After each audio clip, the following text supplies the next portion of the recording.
దేవుని పరిశుద్ధ వాక్యములో నుండి ఫిలిప్పీ పత్రిక 4వ అధ్యాయము 4వ వచనాన్ని దయతో గమనిద్దాం.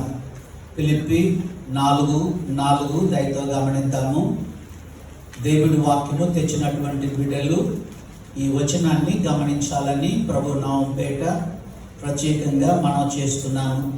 అందరం కలిసి చదువుదామా? అందరం కలిసి చదువుదాం.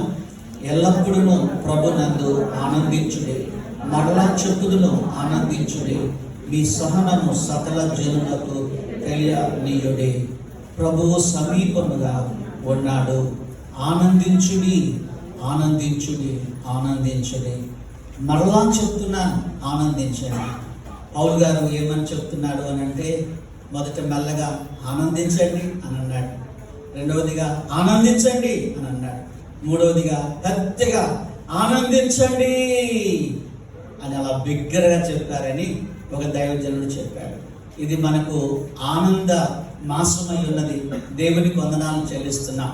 ఈ క్రిస్మస్ మాసము మనందరికీ కూడాను ఆనంద మాసమై ఉన్నది. మనము ఇవ్వడము, మనం పుచ్చుకోవడము, మనము పాటలు పాడటము, పలహారాలు చేసుకోవడము, క్రొత్త వస్త్రాలు వేసుకోవడము, దేవుని మందిరానికి రావడము, ఇవన్నీ కూడా ఆనందకరమైనటువంటి సంగతులై ఉన్నవి. దేవుని వాక్యంలో ఆనందానికి ఆధారాలు ఏంటో బైబిల్లో నుండి చూద్దాం. ఆనందించాలంటే కొన్ని ఆధారాలు బైబిల్లో ఉన్నాయి. అవి నేను మీకు చెప్పాలని ఆశపడుతూ ఉన్నాను. ఒకసారి ఒక వ్యక్తి డాక్టర్ దగ్గరికి వెళ్ళి అన్నాడట, డాక్టర్ గారు, నేను నవ్వక చాలా రోజులు అయిపోయింది, నేను ఆనందించక చాలా మాసాలు అయిపోయింది, నా హృదయంలో అసలు సంతోషమే లేదండి. ఎలా? నేను ఆనందించాలని నాకు ఆశగా ఉంది, నేను నవ్వాలని నాకు ఆశగా ఉంది, నేను ఉత్సాహంగా ఉల్లాసంగా ఉండాలని నాకు ఆశగా ఉందంటే డాక్టర్ గారు అన్నారట, దీనికి నేను ఏమి మందులు ఇవ్వనండి.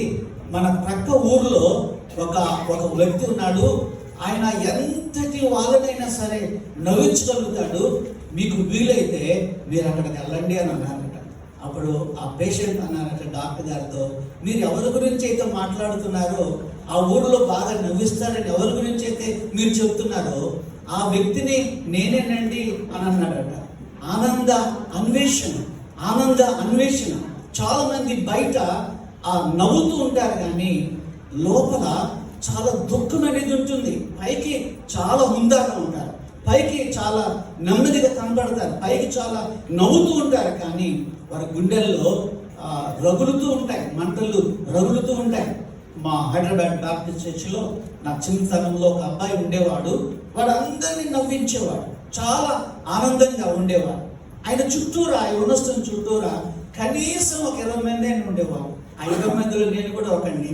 వాడు హాస్యం చేస్తూ ఉంటే అందరూ నవ్వేవాళ్ళు, అందరూ చప్పట్లు కొట్టేవాళ్ళు. ఒకసారి నేను వాళ్ళ ఇంటికి వెళ్ళాను, వాళ్ళ అమ్మతో అన్నాను, అమ్మ, మీ అబ్బాయి చాలా హుందాగా ఉంటాడు, అందరినీ నవ్విస్తాడమ్మా, చాలా మంచి అబ్బాయి, వాడి చుట్టూరా మేము ఒక 20 మంది చేరతాము, ఆయన చెప్తున్న సంగతులకి నవ్వుకుంటూ మేము చప్పట్లు కొడతామంటే, ఏమి లాభమయ్యా, బయట మీ అందరినీ నవ్విస్తున్నాడు కానీ రాత్రి వాడు ఏడుస్తూ ఉంటాడని వాళ్ళ అమ్మ చెప్తే నాకు చాలా జాలి అనిపించింది. అందరినీ నవ్వించవచ్చు కానీ హృదయంలో, గుండెలో ఆనందం అనేది లేదు. అపోస్తలుడైన పౌలు అంటున్నాడు, ఆనందించండి. చెప్దాం, ఏమంటున్నాడండి? ఆనందించండి, సంతోషంగా ఉండండి. అందుకే ఈ పత్రిక పేరు ఆనంద పత్రిక అని అన్నారు. ఈ పత్రికను ఆనంద పత్రిక అన్నారు వేదాంతులు. ఆనంద పత్రిక, సంతోష పత్రిక. ఫిలిప్పీ పత్రిక ఆనంద పత్రిక, ఫిలిప్పీ పత్రిక సంతోషకరమైనటువంటి పత్రికగా ఉంది. ఇంకో మాట కూడా చెప్పాలి ఏంటంటే, ఇది చెరలో ఉండి రాశాడు కాబట్టి దీన్ని చెరపత్రిక అని అన్నారు. ఆయన జైల్లో ఉండి, బంధకాల్లో ఉండి ఈ పత్రికను రాశాడు గనక ఇది చెరపత్రిక, గనక ఇది ఆనంద పత్రిక. ఇంకో మాట కూడా చెప్పాలి ఏంటంటే, ఇది ప్రేమ పత్రిక, లవ్ లెటర్. ఫిలిప్పీ సంఘం వాళ్ళు పౌలు గారికి చాలా మేలు చేశారు. బట్టలు పంపించారు, పుస్తకాలు పంపించారు, బహుమానాలు పంపించారు. ఎఫ్రోదీతోటి ఏమేమో వస్తువులు పంపిస్తే అవన్నీ ఆయన వాసన చూసుకున్నాడట, ఆగ్రానించాడు, దేవునికి ఇష్టమైన బహుమానాలకు ఉన్నాయని ఆయనే చెప్పుకున్నాడు. ఈ 4వ అధ్యాయము 18వ వచనంలో మీరు పంపిన వస్తువులు అబ్బా ఎంత అమోఘంగా ఉన్నాయి, అవి మనోహరమైనవి, అవి ప్రీతికరమైనవి, అవి దేవునికి ఇష్టంగా ఉన్నాయని చెప్పాడు. అంటే ఎంత మంచి వాళ్ళు చూడండి. ఆనంద పత్రిక, చరపత్రిక, ప్రేమ పత్రిక. ప్రియమైన దేవుని బిడ్డలారా, ఇందులో ఈ ఫిలిప్పీయులకు రాసిన పత్రికలో 4 అధ్యాయాలు ఉన్నాయి. మీ అందరికీ తెలుసు. రాశాడు పౌలు రాశాడు, చెరలో నుండి ఫిలిప్పీయులకు పత్రిక రాశాడు. రాశాడు పౌలు రాశాడు, చెరలో నుండి ఫిలిప్పీయులకు పత్రిక రాశాడు. ఎక్కడి నుండి రాశాడండి? చెరలో నుండి. ఎవరికి రాశాడు? ఫిలిప్పీయులకు రాశాడు. ఏమని రాశాడనంటే మీరు ఆనందంగా ఉండండి అని ఆయన రాశాడు. ఒక చిన్న పాట మన పుస్తకంలో కూడా ఉంది. ఈ ఎవరో ఒక దైవజనుడు రాశాడు. మొత్తము 4 అధ్యాయములు ముద్దుగా రాశాడు. మొత్తము 4 అధ్యాయములు ముద్దుగా రాశాడు. పొందిన మేలుకు ప్రత్యుత్తరముగా పత్రిక రాశాడు. పొందిన మేలుకు ప్రత్యుత్తరముగా పత్రిక రాశాడు. రాశాడు పౌలు రాశాడు, చెరలో నుండి ఫిలిప్పీయులకు పత్రిక రాశాడు. క్రీస్తు యేసుతో జీవించుటకు మరణము మేలనెను, క్రీస్తు సువార్తను ప్రకటించుటకు బ్రతుకుట మేలనెను. క్రీస్తు సువార్తను ప్రకటించుటకు బ్రతుకుట మేలనెను. రాశాడు పౌలు రాశాడు, చెరలో నుండి ఫిలిప్పీయులకు పత్రిక రాశాడు. క్రీస్తు కలిగిన మనస్సు మీకు కావాలన్నాడు. క్రీస్తుకు కలిగిన మనస్సు మీకు కావాలన్నాడు. క్రీస్తు మాదిరి పోలి మీరు నడవాలన్నాడు. క్రీస్తును పోలి మీరు నడవాలన్నాడు. రాశాడు పౌలు రాశాడు, చెరలో నుండి ఫిలిప్పీయులకు పత్రిక రాశాడు. క్రైస్తవ బ్రతుకు పందెపు రంగము పరిగిడమన్నాడు. క్రైస్తవ బ్రతుకు పందెపు రంగము పరిగిడమన్నాడు. కడకు అందరూ చేరగా క్రీస్తే అన్నాడు. కడకు అందరూ చేరగల గురి క్రీస్తేనన్నాడు. రాశాడు పౌలు రాశాడు, చెరలో నుండి ఫిలిప్పీయులకు పత్రిక రాశాడు. రాశాడు పౌలు రాశాడు, చెరలో నుండి ఫిలిప్పీయులకు పత్రిక రాశాడు. చెరలో నుండి ఫిలిప్పీయులకు పత్రిక రాశాడు. ఈ ఆనంద మాసంలో చెరలో నుండి పౌలు గారు రాసిన పత్రికలో నుండి కొన్ని విషయాలు చూద్దాం. ఆనందించాలంటే ఏం చేయాలి? ప్రియమైన దేవుని బిడ్డలారా, ఆనందం కావాలని డాక్టర్ దగ్గరికి వెళదామా? ఆనందం కావాలని డాక్టర్ అమ్మ దగ్గరికి వెళ్దామా? ఆనందం కావాలని ఇంకెక్కడికన్నా వెళ్దామా? ఎక్కడుంది ఆనందం? ఏదైనా మెడికల్ షాప్లో దొరుకుతుందా ఆనందం? లేదే. చూడండి, ఆనందించే వాళ్ళ ముఖాలు బాగా చూడాలనిపిస్తుంది. టెలివిజన్లో సీరియస్గా ఎవరైనా చెబుతున్నారు అనుకోండి, ఏంటి చండాలమైన ముఖం అని అనుకుంటాం కదా.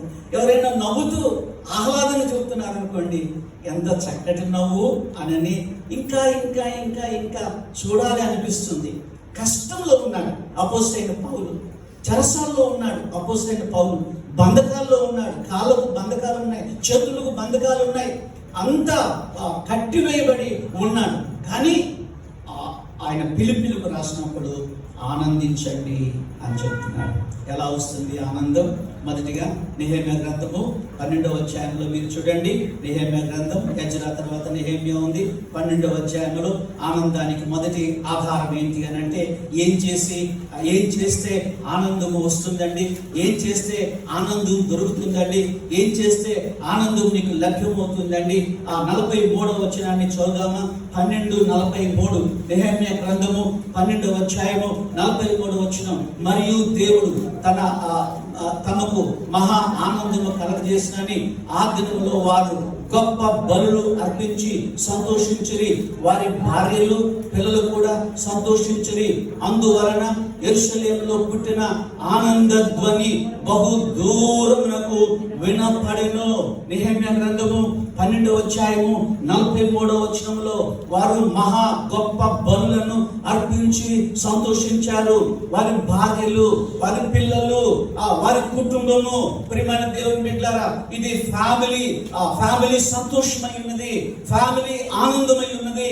గమనించారా? పిల్లలు సంతోషించారు, భార్యలు సంతోషించారు, భర్తలు సంతోషించారు, యాజకులు సంతోషించారు, పాస్టర్స్ సంతోషించారు. ఎలా సంతోషించారంటే వారు అర్పించి సంతోషించారు. దేవునికి వందనాలు. అర్పించి సంతోషించారు. ప్రభుకి వందనాలు. ప్రియమైన దేవుని బిడ్డలారా, ఈ క్రిస్మస్ మాసంలో నీవు నేను కూడా లేని వాళ్లకు ఏమైనా ఇవ్వాలి. ఒక షర్ట్ లేని వాళ్ళకి ఒక షర్ట్, ఒక ప్యాంటు లేనటువంటి వాళ్ళకి ఒక ప్యాంటు, బహుమానాలు లేనటువంటి వారికి ఒక చిన్న బహుమానము. మనమే ఆహార పదార్థాలు తినాలి, మనమే బిర్యానీ తినాలి, మనమే బట్టలు వేసుకోవాలి ఖరీదైనవి అనేది మనము ఆలోచన చేయడానికి వీలు లేదు. మనమే కాదు, ఇతరులతో కూడా మనం పంచుకోవాలి. దేవుని పిల్లలకు మనం బద్దులమై ఉన్నాము. ఎజ్రా, నెహెమ్యా కాలంలో వారు గొప్ప బలులు అర్పించి సంతోషించిరి. వారి భార్యలు, వారి పిల్లలు సంతోషించిరి. అందువలన యెరూషలేములో పుట్టిన ఆనంద ధ్వని బహు దూరము వెళ్ళింది. అందరి నోట ఇశ్రాయేలీయులు ఆనందపడుతూ ఉన్నారు, ఇశ్రాయేలీయులు సంతోషపడుతూ ఉన్నారని అందరికీ ఆనందం కలిగింది. దేవునికి వందనాలు. హల్లెలూయా చెప్దామండి. హల్లెలూయా. ఇక్కడ తెచ్చిన కొన్ని బహుమానాలు నేను చూశాను. మా ఇంటికి కొంతమంది తీసుకొచ్చారు, కొంతమంది ఇస్తామని ప్రామిస్ చేశారు. ఈ ఉదయకాలం మంది కూడా మేము ఇస్తామని వాగ్దానం చేశారు. మీ ఆనందానికి అదే కారణమని మనం చేస్తూ ఉన్నాం. ఇంకో మాట నేను మీకు జ్ఞాపకం చేస్తాను. లాస్ట్ వీక్ లో ఒక చిన్నవేవో మేము ఇతరులకు సహాయం చేశామండి. చిన్నవి, అతి స్వల్పమైనవే, కానీ దేవుడు రెండంతలుగా మా ఇంటికి పంపించాడు. రెండంతలుగా దేవుడు మాకు పంపించాడు. మేము పెట్టుబడిగా పెట్టింది కొంచెమే, కానీ దేవుడు రెట్టింపుగా మా ఇంటికి పంపించాడు. నీ రుణము ఆయన ఉంచుకునే దేవుడు కాదు, నీ అర్పణ ఆయన ఉంచుకునే దేవుడు కాదు. నువ్వు 100 రూపాయలు ఒకవేళ కవర్లో పెట్టి వేసావేమో, నీ ఇంటికి నువ్వు నమ్మితే 1000 రూపాయలు పంపించే దేవుడు అయి ఉన్నాడు. హల్లెలూయా చెప్దామండి. హల్లెలూయా. నీ రుణం ఉంచుకునే దేవుడు కాదు. ఎవరో ఒక ఆయన మధ్యకాలంలో చెప్పాడు, అరిమత యోసేపు తీసుకెళ్లి ప్రభుని ఆయన సమాధిలో పెట్టుకుంటే ఆయన రుణం ఉంచుకున్నాడా? యేసు ప్రభువు వారు అరిమత యోసేపు యొక్క రుణం ఉంచుకున్నాడా? లేదే. ఇదిగో ఈ జీవ గ్రంథంలో అరిమత యోసేపు యొక్క పేరు లిఖించబడి ఉంది. ఎవరి రుణము ఆయన ఉంచుకునే దేవుడు కాదు. నీవు ఒక చీర ఇచ్చావేమో, నీవు ఒక ప్యాంట్ ఇచ్చావేమో, నీవు అర్పణ ఇచ్చావేమో, నీ కానుక నీవు ఇచ్చావేమో, నీ రుణము ఆయన ఉంచుకునే దేవుడు కాదు. రెట్టింపుగా ఆయన పంపించే గొప్ప ప్రభు ఉన్నాడని నమ్మి దేవునికి ఎంతో వందనాలు చెల్లించుకొంచు ఉన్నాము. 43వ వచనంలో ఆ ఆనంద ధ్వని, ఆ సంతోష ధ్వని బహు దూరము వెళ్ళినట్టుగా బైబిల్ గ్రంథంలో మనం చూస్తున్నాం. హల్లెలూయా చెప్దామా? ఆనందం మహానందం, నా ప్రియుని స్వరం మధురం. ఆనందం మహానందం, నా ప్రియుని స్వరం మధురం. ముఖము మనోహరము, ముఖము మనోహరము. ఆనందం మహానందం, నా ప్రియుని స్వరం మధురం. ముఖము మనోహరం. ఆయన స్వరము మనోహరము, ఆయన ముఖము మనోహరము. ప్రియమైన దేవుని బిడ్డలారా, సంతోషంగా మనం ఇవ్వాలి. కొన్నిసార్లు భార్యల పాపము 1000 రూపాయలు కవర్లో పెడితే కొంతమంది భర్తలు ఏం చేస్తారంటే అందులో నుండి 5 రూపాయలు లాగేస్తారు. ఎందుకు? దేవుడికి ఎంతగానో ఇవ్వాలి. మనము అలాంటి పనులు మనము జరిగించవద్దండి. భార్య ఇస్తుందా? ఇవ్వనివ్వండి. భర్త ఇస్తున్నాడా? ఇవ్వనివ్వండి. పిల్లలు ఇస్తున్నారా? ఇవ్వనివ్వండి. ఎందుకంటే ఇచ్చి ఎవడు దరిద్రత సంపాదించుకున్నటువంటి వాడు లేరండి. ఇచ్చిన వాడు దీవించబడతారు, రెట్టింపుగా దీవించబడతారు. నా అనుభవంలో అది నా తండ్రి దగ్గర నేను నేర్చుకున్నాను, నా పిల్లలకు నేర్పించాను. ఇవ్వడంలో ఆనందం ఉంది, ఇవ్వడంలో అర్పించడంలో ఆనందం ఉంది. రెండవ విషయాన్ని చూద్దాం. ఇదే నెహెమ్యా గ్రంథం 8వ అధ్యాయం. ఒక పేజీ వెనక్కి వెళ్ళండి. 8వ అధ్యాయంలో మీరు చూడండి. 8వ అధ్యాయంలో ఆనందానికి రెండవ ఆధారం. ఒకటి అర్పించడం ద్వారా వాళ్ళు ఆనందం సంపాదించుకున్నారు. రెండవ విషయాన్ని చూద్దాం. నెహెమ్యా గ్రంథం 8వ అధ్యాయంలో మీరు చూడండి, అక్కడ కర్రతో చేయబడిన ఒక పుల్పిట్ కనబడుతూ ఉంది. 8వ అధ్యాయం 4వ వచనంలో మీకు ఒక మాట చెప్తాను. పుల్పిట్ అనే మాట, దీన్ని ఏమంటున్నామండి మనం? నేను నిలబడదాన్ని ఏమంటున్నాం? పుల్పిట్, ప్రసంగ పీఠం, ప్రసంగ వేదిక అని అంట. ఈ ప్రసంగ వేదిక అనే మాట ఈ నెహెమ్యా గ్రంథం 8:4లో మొట్టమొదటిసారి ప్రస్తావించబడింది. ప్రసంగ పీఠం అనే మాట. ఎజ్రా నిలబడ్డాడు, pastor Ezra, reverend doctor Ezra నిలబడ్డాడు. ఆయన మహామేధావి, ఆ శాస్త్రము బాగా తెలిసినటువంటి వాడు, క్షుణ్ణంగా లేఖనాలు చదువుకున్నటువంటి వాడని. ఆ కర్రతో చేయబడిన 4వ అంతటా శాస్త్రీయకు ఎజ్రా ఆ పని కొరకు కర్రతో చేయబడిన ఒక పీఠం మీద నిలబడ్డాడని బైబిల్లో ఉంది. 5వ వచనంలో అప్పుడు ఎజ్రా అందరికంటే ఎత్తుగా, నేను నిలబడ్డట్టుగానే అందరికంటే ఎత్తుగా ఆయన నిలబడ్డాడు. నిలబడిన తర్వాత అందరినీ మహాదేవుడైన యెహోవాను స్తుతించండి. 6వ వచనంలో చేతులెత్తి స్తుతించమని ఆయన చెప్తున్నాడు. ఆమేన్ అనండి అని చెప్తున్నాడు. గమనించారా? ఈ రోజున మనం చేస్తున్న పనులన్నీ ఆ రోజులలో ఎజ్రా జరిగించాడు. ఆమేన్ అని చెప్పండి. ఆ నేలకు ముఖములు వంచుకొని యెహోవాకు నమస్కరించండి అని చెప్తున్నాడు. 8వ వచనంలో అటువలనే వారు దేవుని గ్రంథము స్పష్టంగా చదివి వినిపించి జనులు బాగా గ్రహించినట్లు దాని అర్థం చెప్పిరి. జనులందరూ ధర్మశాస్త్ర గ్రంథము మాటలు విని ఏడవ మొదలు పెట్టగా అధికారి అయినటువంటి నెహెమ్యాయు, యాజకుడైన ఎజ్రాయు ఆ జనులకు బోధించి వారిని ప్రతిష్ఠించి దుఃఖపడవద్దు, మీరు ఏడవద్దు అని వాళ్ళు చెప్తున్నారు.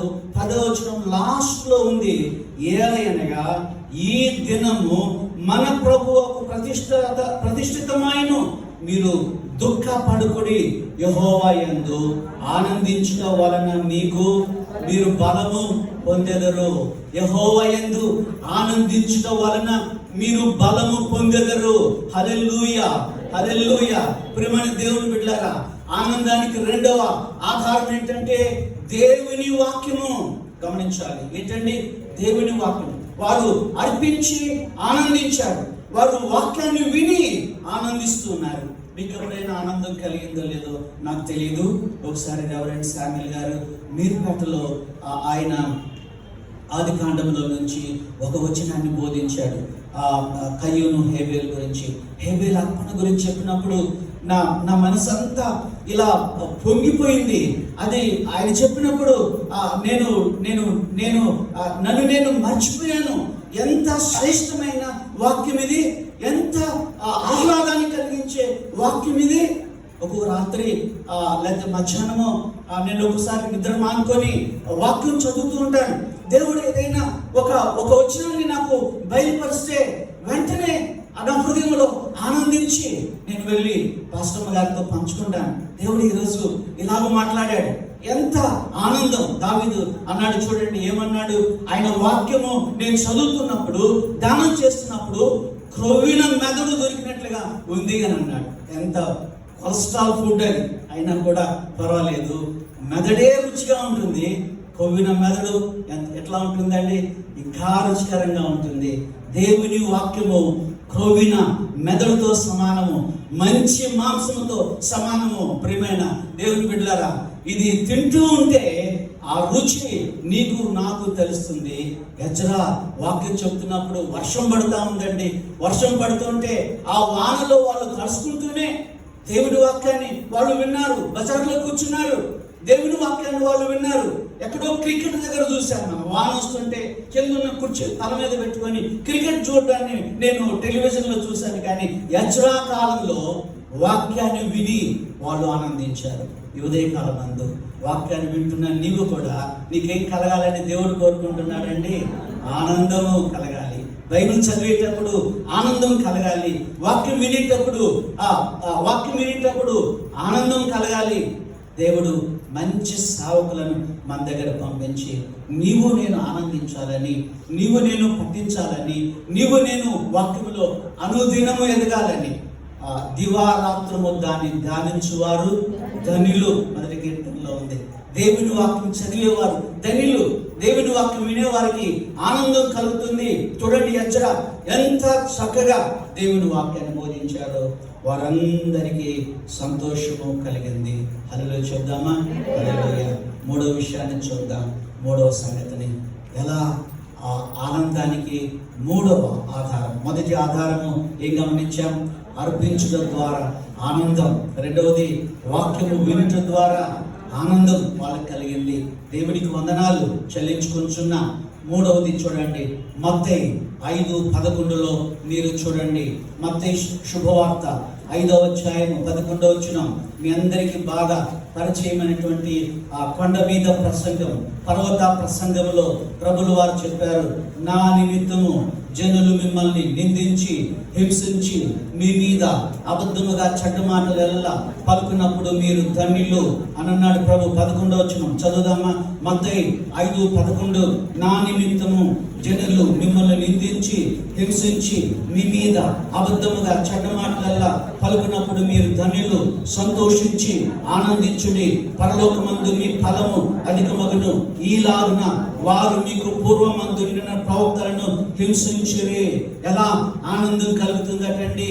బైబిల్లో మనం చూస్తున్న ఆనందము రావడానికి కారణము అర్పణ. ఆనందము రావడానికి రెండవ కారణము దేవుని వాక్యము.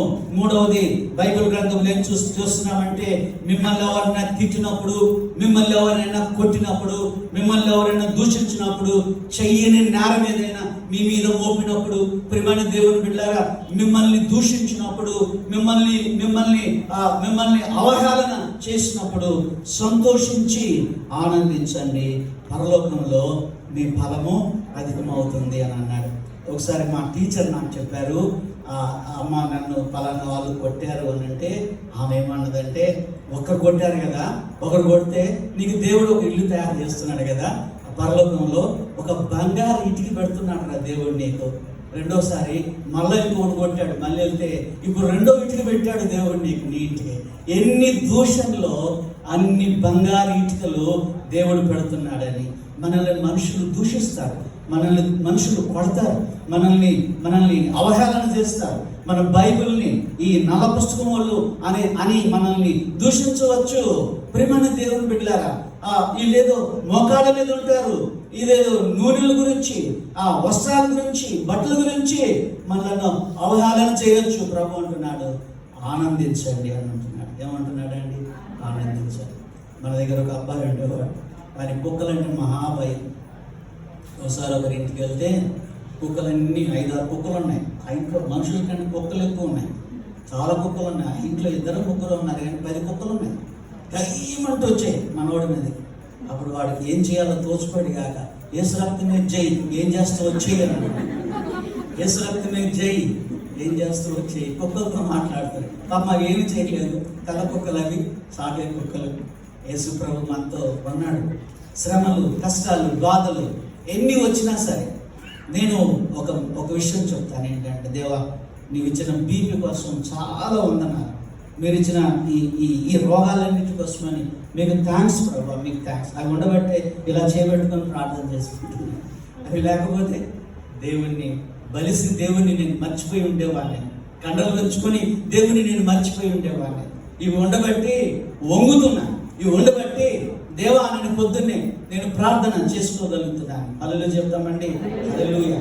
ఏమి లేకపోతే శ్రమల్లో మనకి ఆనందించే గొప్ప భాగ్యాన్ని నేను పోగొట్టుకునేవాళ్ళం. శ్రమలు వస్తూ ఉంటే రావద్దని తలుపులు వేయద్దు అని అన్నాడు ఒక ఆయన. శ్రమలను ఆహ్వానించండి. చెప్దామని, శ్రమలను ఆహ్వానించండి. ఎందుకు అని అంటే శ్రమలలో అభివృద్ధి ఉంది. శ్రమల్లో ఏముందండి? అభివృద్ధి ఉంది. ఎక్కడుందయ్యా ఈ మాట? నిర్గమకాండంలో మీరు చూడండి, నిర్గమకాండం 1వ అధ్యాయంలో ఉంది చూడండి. నిర్గమకాండము 1వ అధ్యాయంలోనే ఉంది. ఇశ్రాయేలును ఐగుప్తులు శ్రమ పెట్టిన కొలది వారు ఏం జరిగింది? వాళ్ళ జీవితాల్లో కొడుతున్నారు, వాళ్ళు బెత్తంతో కొడుతున్నారు, చండ్రకోలు తీసుకొచ్చి కొడుతున్నారు, వారు శిక్షిస్తూ ఉన్నారు. 1:12 చూడండి, నిర్గమకాండం 1:12 అయినను ఐగుప్తీయులు వారిని శ్రమ పెట్టిన కొలది వారు విస్తరింప ప్రబలిరి. 10 మంది ఉన్న ఇశ్రాయేలీలు 100 మంది, 100 మంది ఉన్న ఇశ్రాయేలీలు 1000 మంది, 1000 మంది ఉన్న ఇశ్రాయేలీలు లక్షలు. మోషే గారితో వచ్చినప్పుడు ఎంతమంది అండి? ఎంతమంది? 6 లక్షల మంది. ఎంతమంది అండి? అక్కడ పోయిన వాళ్ళు ఎంతమందో మీకు తెలుసా? 70 మంది. 70 మంది. ఎంతమంది అండి పోయిన వాళ్ళు? ఎంతమంది? 70 మంది. వాళ్ళకి దెబ్బలు తిని శ్రమపడి ఏమైపోయారండి? 6 లక్షలు. ఇంకా ఎక్కువే. నేను ఏదో అక్కడ ఒక దగ్గర సందర్భం గురించి నేను చెప్తున్నాను. శ్రమల్లో అభివృద్ధి ఉంది. బైబిల్ ఆ మాట మనకు చెప్తుంది. మీరు సంతోషించి ఆనందించండి, పరలోకమందు మీ ఫలము అధికమవుతుంది అని అన్నాడు అపోస్తలుడైన పౌలు. శ్రమల ద్వారా ఆనందము, శ్రమల ద్వారా అభివృద్ధి. 119వ కీర్తన ఒకసారి చూడండి. 119వ కీర్తన తప్పకుండా మీరు చూడాలి. 119వ కీర్తనలో దావీదు మహారాజు ఏమన్నాడు? శ్రమలు, కష్టాలు, ఇబ్బందులు. సౌలు తరుగుతా ఉన్నాడు, సౌలు కొడుతూ ఉన్నాడు, సౌలు ఈటలు విసురుతూ ఉన్నాడు, సౌలు దెబ్బకు హడలిపోయాడు. 71వ వచనం చూడండి దయచేసి. 119వ కీర్తన 71వ వచనం చదువుదామా? నేను నీ కట్టడలను నేర్చుకున్నట్లు శ్రమ నందు యూనుట నాకు మేలాయను. శ్రమ పడ్డం ఏమంటాడండి? మేలు. చెప్పండి, శ్రమ పడ్డం ఏంటండి? మేలు. చంపకేసి ఒకరు ఎవరైనా కొట్టారనుకోండి, నీకేం కలుగుతుంది? మేలు. మేలు కలుగుతుంది. ఎవరైనా తిట్టాడు, మేలు కలుగుతుంది. ఎవరైనా ఉత్తరం రాశాడు, మేలు కలుగుతుంది. ఫోన్లో ఎవరైనా నిన్ను బాగా తిట్టాడనుకో ప్రభు నిమిత్తం, నీకు మేలు కలుగుతుందండి. మేలు. అందుకని డోర్లు వేయద్దండి, డోర్లు వేసుకోవద్దు. శ్రమలలో మేలు ఉంది. అంతకుముందు ఏమన్నాడు ఈ దావీదు గారు? 67వ వచనంలో ఏమన్నాడు చూడండి. 67వ వచనంలో ఏమన్నాడు? శ్రమ కలుగక మునుపు నేను త్రోవ విడిచితిని. శ్రమ కలగక ముందు త్రోవ విడిచితిని అంటే అంతకుముందు త్రోవలో లేడు, పక్క త్రోవలో ఉన్నాడు. శ్రమలు కలుగుతూనే ఎక్కడ వచ్చేసాడండి? ఇక్కడ త్రోవలోకి వచ్చేసాడు, మంచి మార్గంలోకి వచ్చాడు. ఇది దావీదు ఎక్స్పీరియన్స్. నీ ధర్మశాస్త్రము నాకు మేలు, శ్రమనందుట నాకు మేలు, బైబిల్ నాకు మేలు, శ్రమలు నాకు మేలు. ఏబు కుమార్తెలంతా చక్కని వాళ్ళు. ఆ తూర్పు దేశాల్లో ఎవరు లేదు అని అంటే వాళ్ళకి ఎంత అందమై ఉండొచ్చో మీరు చూడండి. ఎంత అందము. ఏది లేని వాళ్ళు నా అందాన్ని చూసావు ఎప్పుడన్నా? నేను ఎంత అందంగా ఉన్నాను అని చెప్పుకుంటారు కదండి. పరాయి వాళ్ళని కూడా అడుగుతారు, నేను చక్కగా ఉన్నానా? ఎందుకు లేవమ్మా? కానీ ఏబు కుమార్తెలంత సౌందర్యవతులు మనము ఎప్పుడు చూడలేదని బైబిల్ చెప్తా ఉంది. ఏ రోజు అంత అందమైన వాళ్ళు. అంత అందం ఎలా వచ్చింది వాళ్ళకి అని అంటే, వాళ్ళు నిప్పుల్లో నుండి వచ్చారండి, వాళ్ళు కష్టాల నుండి వచ్చారండి, వాళ్ళు శ్రమల్లో నుండి వచ్చారండి, వాళ్ళ నాన్న ఇబ్బందుల్లో నుండి వచ్చారు వాళ్ళు. అందుకే వాళ్ళకి అంత చక్కదనాన్ని దేవుడు అనుగ్రహించాడు. హల్లెలూయా చెప్తాను. శ్రమలే మన పరిశ్రమలు అని అన్నాడు మూర్తి గారు. శ్రమలు ఏంటండి? పరిశ్రమలు. మనకి పరిశ్రమలు లేవు. పరిశ్రమలు అంటే ఫ్యాక్టరీలు అంత ఎక్కువ లేవు మనకి. శ్రమలే మన పరిశ్రమ. శ్రమ నొంది ఉండుట నాకు మేలాయన అన్నాడు దావీదు. శ్రమల్లో దారిన సిరులు అని ఒక చిన్న ఆర్టికల్ రాశాను నేను. శ్రమల్లో ఏమేమి ఉన్నాయి, శ్రమల్లో ఏమేమి దాగి ఉన్నాయో నేను రాశాను. ఒకసారి మీరు తర్వాత ఎప్పుడైనా చదవండి. ప్రియమైన దేవుని బిడ్డలారా, ప్రేమాన బిడ్డలారా, నేను ఎప్పుడో చెప్తాను, పాస్టమ్మ నేను ఇద్దరు చెప్తా ఉంటే ఏమంటే, 2 కొడుకులు ఉన్నారు ఒక తల్లికి. ఆ తల్లి ఒక కొడుకు జ్వరంతో ఉన్నాడు, ఒక కొడుకు ఆరోగ్యంగా ఉన్నాడు. అమ్మ పోయి ఆరోగ్యంగా ఉన్న వాళ్ళ దగ్గర కూర్చుంటుందా, జబ్బు వచ్చిన వాళ్ళ దగ్గర కూర్చుంటుందండి? మీరు చెప్పండి. జబ్బు వచ్చిన వాళ్ళ దగ్గర కూర్చుంటుంది అమ్మ. ఎందుకంటే నాన్న జ్వరం తగ్గిపోతురా, మీకేం బాధపడద్దని తడి పట్టేసి తుడిసి టాబ్లెట్ వేసి ఏదో మెడిసిన్ ఇచ్చి వాళ్ళని వదిలిపెట్టదు అమ్మ. వాళ్ళ దగ్గర వండుకుంటుంది. అది మలేరియా కానివ్వండి, అది ఇంకోటి కానివ్వండి, అమ్మ వదిలిపెట్టదు. నువ్వు జబ్బుతో ఉన్నావు అని అంటే, నువ్వు శ్రమ పెడుతున్నావంటే ప్రియ ప్రభు నిన్ను అంటి పెట్టుకొనే ఉన్నాడు. ఆయన నిన్ను వదిలిపెట్టి పోడు. మీ అన్న ఆరోగ్యంగా ఉన్నాడు, వాడి దగ్గర పోడు ఆయన.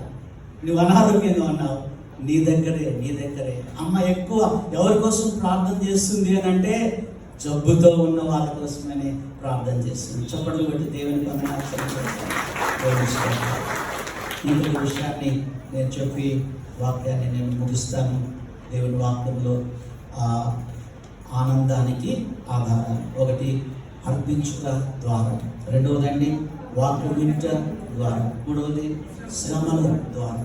కష్టాలు, శ్రమలు, వాటిని ప్రేమతో ఆహ్వానిద్దాం. హెబ్రీయులకు రాసిన పత్రికలో ఉంది, కుమారులైన వాళ్ళందరూ శ్రమానుభవాన్నంలో ఉన్నారని. కొడుకులైన వాళ్ళందరూ, దుర్బీజులు కష్టాలు వద్దంటున్నారు, కొడుకులైన వాళ్ళందరూ శ్రమ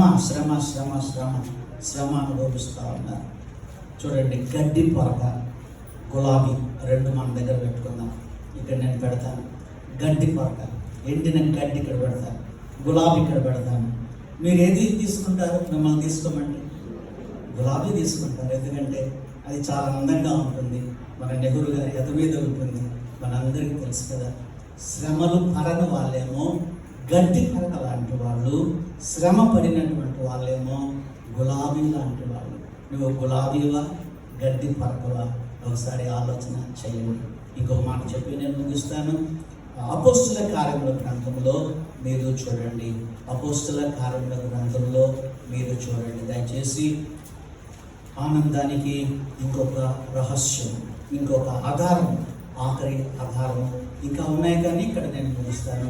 అపోస్తుల కార్యములు 8వ అధ్యాయంలో మీరు చూడండి, ఒక వ్యక్తి ఆనందించుచు తన త్రోవను వెళ్ళినని బైబిల్లో ఉంది. 39వ వచనం, 8:39 చదువుదామండి. 8:39 అపోస్తుల కార్యములు 8:39 అందరం గట్టిగా గంభీరంగా చదువుతాం.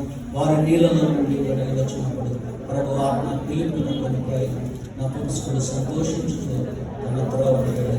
సంతోషం అన్నది కానీ సంతోషము, ఆనందం అవి రెండు నానార్థాలుగా ఉన్నాయి ఇంగ్లీష్ భాషలో మనం చూస్తే. సరే, ఆనందించుచు తన త్రోవను వెళ్ళాను. నపుంసకుడు ఫైనాన్స్ ఆఫీసర్గా ఉన్నాడు. ఆఫ్రికా దేశానికి ఇథియోపియాకు ఆయన ఫైనాన్స్ మినిస్టర్గా ఉన్నాడు.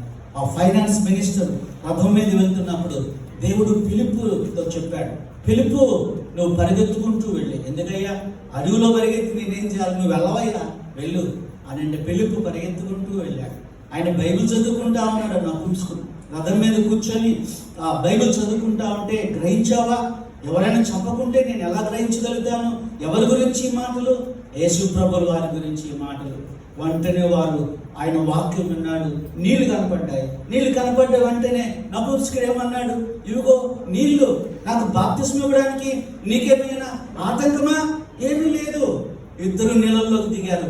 ఫిలిప్పు గారు అలాగనే నపుంసకుడు నీళ్ళల్లోకి దిగి ఆ బాప్తిస్మం తీసుకున్నట్టుగా బైబిల్లో ఉంది. నిన్నటి దినమందు 4 బిడ్డలు బాప్తిస్మం తీసుకున్నారు మన సంఘంలో.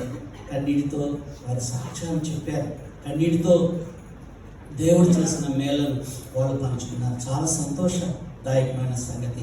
ప్రియమైన దేవుని బిడ్డలారా, అందరూ బాప్తిస్మం పొంది ఉండాలని దేవుడు కోరుకుంటున్నాడు. నువ్వు బాప్తిస్మం పొందితే నీకేమి లక్ష్యమవుతుందండి? ఆనందం. చెప్దాం, ఏమొస్తుందండి? ఆనందం. బాప్తిస్మం ద్వారా పరలోకం వస్తుందని నేను చెప్పను, కానీ నీవు ఆనందంగా ఉండాలి అని అంటే నీవేం పొంది ఉండాలండి? బాప్తిస్మం. చెప్పండి, ఏం పొంది ఉండాలి? బాప్తిస్మం పొంది ఉండాలి. ప్రియమైన దేవుని బిడ్డలారా, చాలామంది ఈ దినాల్లో బాప్తిస్మం లేదు. చాలామంది పొందకుండా ఉన్న వాళ్ళని మనం చూస్తాం. కొంతమంది చిలకరింపు బాప్తిస్మం, కొంతమంది నీటి బాప్తిస్మం.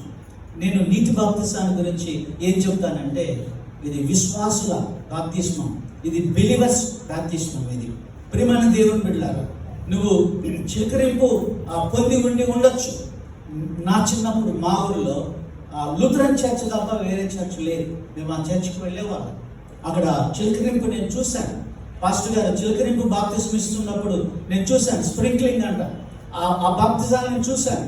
కానీ బైబిల్ అంతా వెతికాను నేను, కానీ ఆ చిలకరింపు గురించిన విషయాలు అంత ఎక్కువ నాకు కనిపించలేదు. యేసుప్రభుల వారు బాప్తిసం పొందినప్పుడు లోతైన నీళ్ళలోకి వెళ్ళి ఆయన బాప్తిసం పొందినట్టుగా బైబిల్ చెప్తా ఉంది. ఇంత లోతు నీళ్ళలో వెళ్ళి బాప్తిసం పొందాడు. యోర్దాను నదిలో ఆయన బాప్తిసం పొందాడు. నీకు టైం ఉన్నప్పుడే నువ్వు బాప్తిసం పొందాడు. ఒక ఆయన పెద్ద ఆయన, మన జోసెఫ్ లాంటి ఆయన బాప్తిసం తీసుకోమంటే ఆయన ఏమన్నాడంటే, నెక్స్ట్ ఇయర్ నేను ఇశ్రాయేల్ దేశానికి వెళ్తున్నానండి, ప్రభులు వారు తీసుకున్నారు కదా, ఏ నది అది? యోర్దాను నది. అక్కడ మునుగుతానంటే, అప్పుడు దాకా నువ్వు బతుకుంటావా? 70 ఏళ్ళు అంటున్నావు అని అన్నాను. 70 ఏళ్ళు అంటున్నావు, కొంచెం సంవత్సరం ఉంటావో ఓడతావో ఎవరికి తెలుసు. అందుకని ఇదే రక్షణ దినం చెప్దాం, ఇదే రక్షణ దినం. కొంతమంది ఈ మధ్యలో నేను చూస్తున్నానండి, పిల్లలు పాపము వచ్చి యూత్ మీటింగ్కి వచ్చి ఇక్కడ వచ్చి బాప్సం కొరకు పేర్లు ఇస్తారు. పేర్లు ఇస్తే ఇంటికి వెళ్ళిన తర్వాత అమ్మ నాన్నలు ఏం చేస్తున్నారంటే, ఎవడిమన్నా నిన్ను పేరు, నీ వయసు అంతా, మళ్ళీ ఫోన్ చేసి మా అమ్మాయి తెలియకి ఇచ్చిందంటే పేరు కొట్టేయండి, మా అమ్మాయి చిన్న అమ్మాయి అంటారు. ఏ అమ్మాయి? చిన్న అమ్మాయి. ఈ రోజుల్లో చిన్నపిల్లలు లేరండి నా దృష్టిలో, వాళ్ళు పెద్దోళ్ళ కంటే ఎదిగిపోయిన వాళ్ళుగా ఉన్నారు. నీకు నాలెడ్జ్ లేదు, నాకు లేదు. నీ పిల్లలకున్న జ్ఞానము మనకి లేదు. ఎందుకు ఈ సెల్ ఫోన్లు ఏమైనా ఆపరేట్ చేయాలంటే ఒక చిన్న పిల్లోడికి ఇచ్చి వాడు చేసి పెడతాడు, అన్ని అప్డేట్ చేసి పెడతాడు. నాకు రాదు. ఎందుకు వాళ్ళు చిన్నోళ్ళని ఎట్లా అంటున్నాను. ఒకసారి ఒక అబ్బాయి ఇక్కడికి వస్తే వాళ్ళ అమ్మాయి అన్నది, మా వాడు చిన్నోడు సార్ పాస్టర్ అయ్యా, అప్పుడు ఎందుకు చూస్తావు అని. వాడికి 2 గర్ల్ ఫ్రెండ్స్, 2 నేను చూశాను, 2 ఉన్నారు. వాడికి సామాన్యుడు కాదు వాడు. ఇప్పుడు పొందాడో లేదో నాకు తెలియదు. అమ్మ నాన్నలు ఆటంకం పెట్టకండి. అట్లా ఆటంకం పెడితే గొంతుకేం కట్టుకోమన్నాడు దేవుడు. పెద్ద తిరగట్రాయి కట్టుకొని పెద్ద తిరగరంటే మా నాయనమ్మ మా అమ్మ రుబ్బుతా ఉండేవాళ్ళు. అది కాదండి, అది కాదు. ఈ ఒంటెద్దు బండి తిప్పుతుంది చూసారా, పెద్దది సున్నం బట్టీల దగ్గర ఆ ఎద్దు ఇట్లా తిప్పుతా ఉంటుంది. అది కట్టుకొని మిక్కిలి లోతైన సముద్రం అని అన్నాడు. ఏ సముద్రం మిక్కిలి లోతైంది మీకు తెలుసా? సముద్రాలని పసిఫిక్ మహాసముద్రం అమెరికాలో ఉంది, నేను చూశాను. నిమ్మలంగా ఉంటుంది, కానీ అంత లోతైన సముద్రం ఇంకోటి లేదు. అంటే పెద్ద తిరగరాయి కట్టుకొని లోతైన ఆ పసిఫిక్ మహాసముద్రంలో దూకితే మళ్ళీ నువ్వు బయటకు రావాలి, అట్లే సావాలని దేవుడి ఉద్దేశం.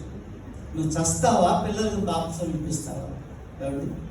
అమ్మ నాన్నలు, నాన్న బాప్సం. షెల్బీ బాబు, శైలస్ బాబు రాష్ట్రం మేము 100 గంటలు పెట్టాము. ఇట్లా దిల్షనా చర్చలు అన్నప్పుడు ఒక ఆయన చెగతాలు చేశాడు, సార్ 100 అని తగిలించాడు, స్టార్స్ ఉన్నాయి కదా అట్లా అంటే 100 రూపాయలు ఏందని తగిలించావు కానుక.